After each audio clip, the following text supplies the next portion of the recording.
Shalom jemaat yang terkasih, kembali lagi dalam renungan tekad, temukan kebenaran Allah yang dahsyat. Mari kita berdoa. Tuhan, hari ini kami datang di hadapan-Mu dengan segala keberadaan kami. Berfirmanlah bagi kami ya Tuhan, tuntun kami melalui kebenaran firman-Mu. Ini doa kami di dalam nama Tuhan Yesus kami berdoa. Amin. Bacaan Alkitab hari ini dari Kejadian 39 ayat 20.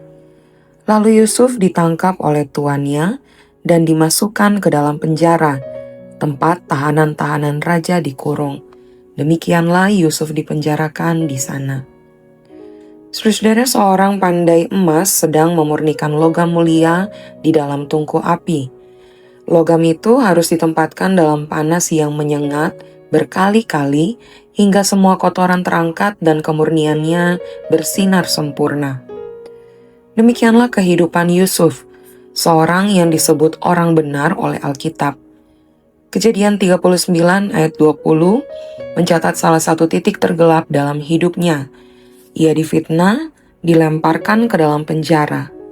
Namun justru disitulah Allah sedang memprosesnya untuk menjadi berkat bagi seluruh dunia. Orang benar tidak luput dari penderitaan, bahkan seringkali mengalaminya secara tidak adil. Kejadian 39 dengan jelas menggambarkan bagaimana Yusuf hidup dalam integritas yang luar biasa. Ia menolak godaan istri Potifar dengan alasan moral yang kuat. Bagaimana mungkin aku melakukan kejahatan sebesar ini dan berdosa terhadap Allah?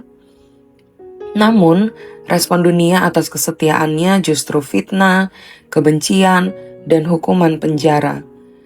Ayat 20 mencatat lalu tuannya mengambil Yusuf dan memasukkannya ke dalam penjara, tempat tahanan-tahanan raja dikurung. Ironisnya orang yang setia justru menderita, orang yang memegang kebenaran justru dihukum. Ini mengajarkan kita bahwa jalan orang benar tidak selalu mulus. Kesetiaan kepada Allah tidak menjamin pembebasan instan dari penderitaan. Sebaliknya, seringkali kesetiaan justru membawa kita pada konflik dengan dunia yang gelap. Namun justru di dalam penjara itulah rencana Allah mulai digenapi dengan cara yang tidak terduga. Di dalam penderitaan, Allah tetap hadir dan bekerja untuk kebaikan. Bagian terpenting dari ayat ini bukanlah penjara itu sendiri, melainkan kelanjutan berkat yang tak terputus. Tetapi Tuhan menyertai Yusuf di sana. Demikian dicatat dalam ayat 21. Allah tidak membebaskan Yusuf dari penjara saat itu juga. Tetapi ia hadir bersama Yusuf di dalam penjara. Inilah perbedaan mendasar antara pengharapan orang percaya dan keputusan dunia. Yusuf tidak sendirian dalam penderitaannya. Kehadiran Allah mengubah penjara yang mengerikan menjadi tempat pertumbuhan dan pengurapan. Di sana Yusuf belajar memerintah, belajar mengelola, dan belajar kesabaran yang mendalam. Proses ini tidak sia-sia. Allah sedang membentuk karakter Yusuf, mempersiapkannya untuk memegang kendali atas seluruh Mesir kelak. Penderitaan bukan tanda bahwa Allah meninggalkan kita, melainkan bahwa Ia sedang mempersiapkan kita untuk beban kemuliaan yang lebih besar. Suka duka adalah bagian dari proses Allah untuk menjadikan kita berkat bagi dunia. Jika Yusuf tidak difitnah dan dipenjarakan, ia mungkin akan tetap menjadi kepala rumah tangga Potifar, nyaman namun terbatas. Namun penjara menjadi universitas di mana Yusuf belajar memimpin para tahanan, bertemu dengan juru minuman dan juru roti Firaun, dan pada waktunya dipanggil untuk menyelamatkan seluruh bangsa dari kelaparan. Rencana Allah selalu lebih besar dari pemahaman kita. Penderitaan yang kita alami hari ini mungkin adalah sekolah tempat Allah mempersiapkan kita untuk tugas yang lebih besar di masa depan. Duka cita yang kita rasakan mungkin adalah tungku, tempat Allah memurnikan motivasi dan iman kita. Seperti Yusuf, kita dipanggil untuk tetap setia di saat suka maupun duka, karena kita percaya bahwa Allah sedang mengerjakan sesuatu yang indah, baik untuk kita dan untuk banyak orang melalui kita. Kejadian 50 ayat 20 menjadi kesimpulan yang sempurna. Memang kamu telah mereka-rekakan yang jahat terhadap aku, tetapi Allah telah mereka-rekakannya untuk kebaikan.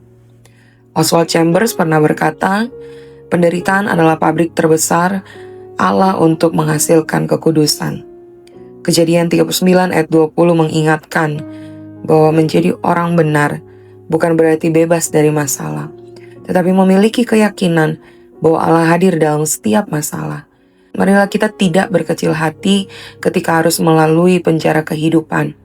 Sebaliknya, pandanglah setiap proses suka dan duka sebagai bagian dari rencana besar Allah untuk membentuk kita menjadi saluran berkat yang melimpah bagi dunia.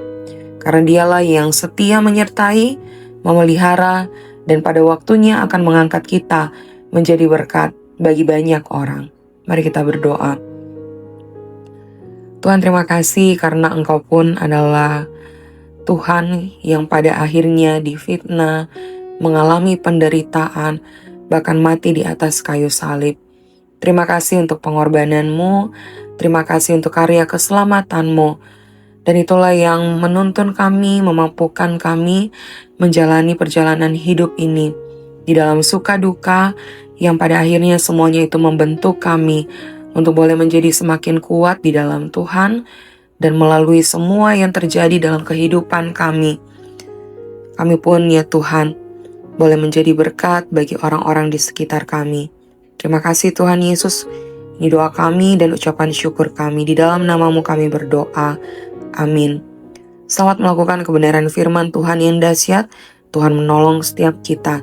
Dan bagi saudara-saudara yang rindu untuk kami boleh dukung dalam doa, di dalam setiap pergumulan yang ada, silakan saudara bisa menuliskan pokok doa di link yang telah kami sediakan, dan kami akan mendoakan setiap pokok doa tersebut. Tuhan memberkati.